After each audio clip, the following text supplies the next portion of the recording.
If Ozzie can reach the pitch. It's smashed into center field. That's down for a hit. Markakis is coming around. Kingery's throw is a lawn dart.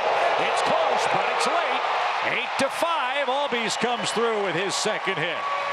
Oh, those add-on runs are just killers. But the Braves aren't going away quietly. Driven down the right field line. That's headed for the corner. That's a tough play. That ball is down. That ball is fair. Here comes Ozzie. Charlie's going to third. Here's the long throw. He is safe. It's 8-6. Charlie Clutch comes through again. That ball kept carrying toward the line. And Chip, it was a pinch hit homer last time against him. So now he's got a homer and a triple. This is unbelievable. 1 ball, 2 strikes. Here it is. Swing and a shot to left. That ball is down. It takes a bad hop. Bruce held on somehow. Riley heads to second. It's a 1-run game.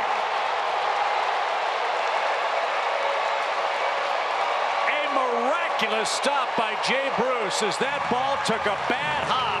If it spins by him, Markakis is able to score. He barehanded that ball and got it back to the infield and keep it a 1-run game. Well, Nair's, listen to me. He hung that one finally, and you said it, Chip. Look at this right here. Wow. That ball gets past him. It's a tie ball game. Deuce is wild for Bryant. Here she comes.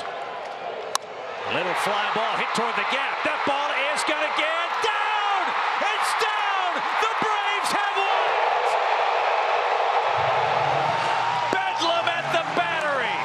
Atlanta comes back and stuns the Phillies again in the bottom of the 9th inning.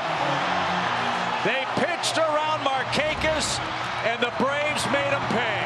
Unbelievable. You know, Bryant swung through those first 2 right there, Chip.